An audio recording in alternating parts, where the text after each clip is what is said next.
Hello, it is Vivid Time. It's the busiest event in wintertime in Sydney. To be honest, sometimes I find Vivid a little bit overrated. It's just like lights and but let's see what they've got on offer this year. It might be cool. Nah, it'll be good. Alright, we'll see about that.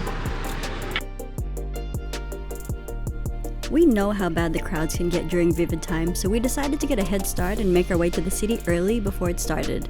This gave us ample time to chill around the area, figure out which displays we wanted to see, and snack on some popcorn and bubble tea. What'd you get? Cocoa Mango Fruity. Even though it wasn't part of Vivid, we saw this giant minion which we had to see up close. Mooii is one of my favorite stores in the city and I always check it out when I'm there. Everything in the store is so cute and we would have left with one of these Jellycat plushies if they weren't so expensive. Alright, we're trying to choose which one we should get. This one? Yeah. Because the options on this one are really cute. For dinner, we wanted to have something we haven't tried before and the smell of this skewer joint stopped us in our tracks. The way it works is that you have all these skewers to choose from, either individually or bundled, ranging from meat to seafood to vegetables. Then you select your spice level and pay at the counter. The skewers are then fried and coated according to what you chose.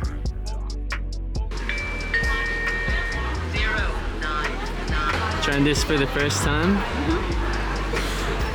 It's good. It smells good. I wish you could smell that.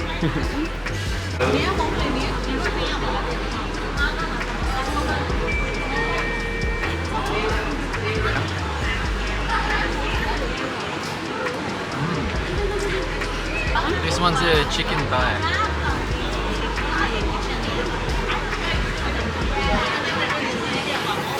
It's small, but it's like packs a punch. It's pretty yum.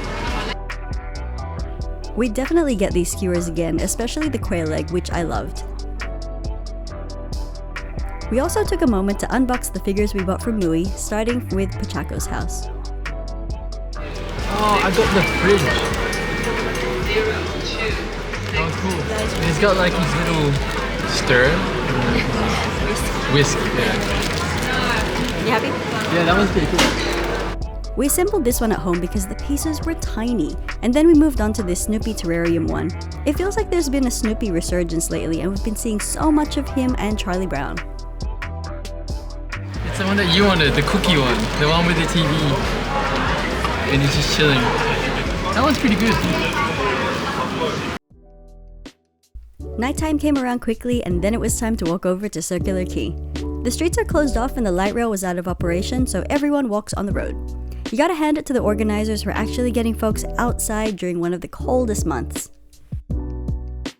The Sydney Opera House projections are an iconic staple of the vivid light displays and we look forward to seeing them every year.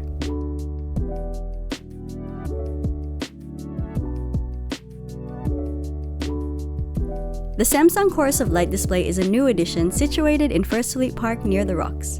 The synchronized lights were dazzling as they changed color and moved along to the music and sounds playing throughout the installation. There ended up being quite a long line, but we were early and got there about 30 minutes before they turned the lights on. With all the lights around you, the whole thing is kind of overwhelming, but in a good way.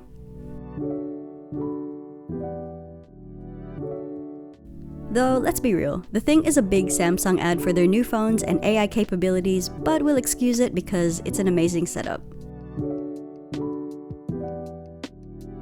Once we were done with that, just a few steps away were these cute lights shaped like chains of paper people, encouraging you to hold hands and be the link that joins them together. Or you can be silly and try to go inside them instead.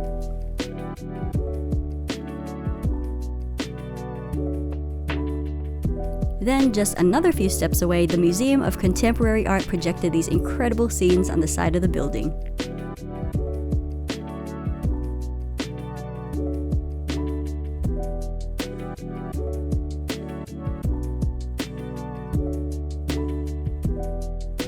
Outdoor festivities in Sydney are not complete without a lane of food trucks hawking a wide variety of cuisine, both savoury and sweet.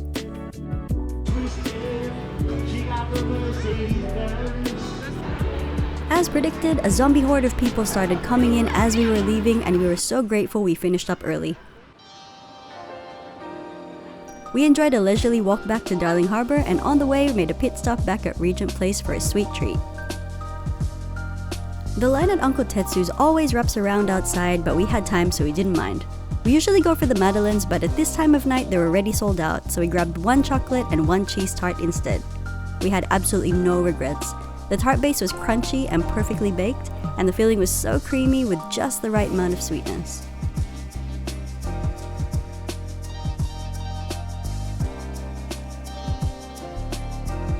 The fiery displays both warmed and lit up the atmosphere at Tumbalong Park and provided some nice photo ops.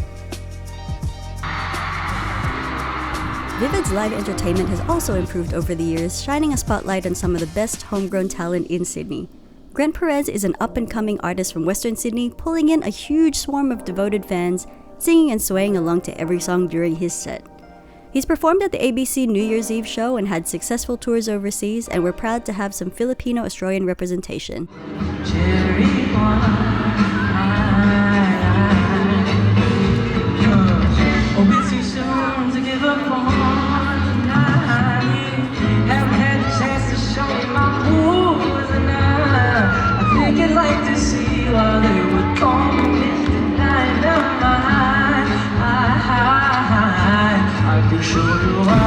Thank you so much, Vivid. My name is grentperez. And here are some flames for no reason. And here were the other cool light structures in the area, some that you could walk through, and some you can't.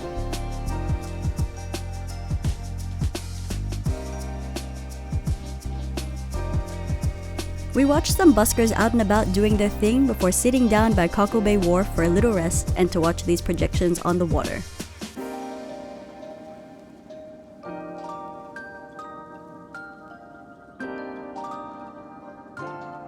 Thoughts on Vivid 2024? Oh, I thought it was pretty good. Circular Quay was pretty awesome with the Samsung thing, and but the concert with grentperez was it's a highlight. yeah, it was a highlight. It was a free concert, and he's pretty good. He's great.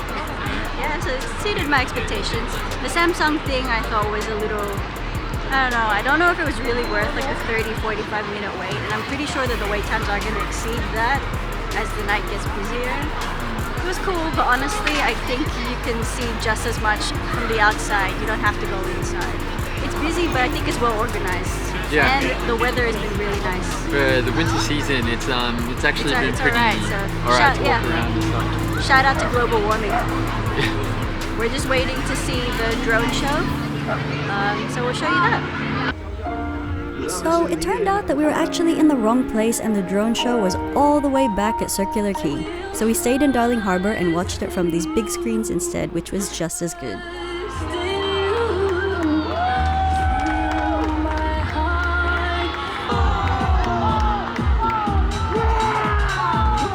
Watching it from here was actually a blessing in disguise. Remember how busy it was with that zombie horde of people entering the area? Well, the next day there were reports of people being trapped there and not even being able to see the drone show because of the poor angles. At least here we could see everything, we were comfortable, and we could leave the area easily, and it was time to go home.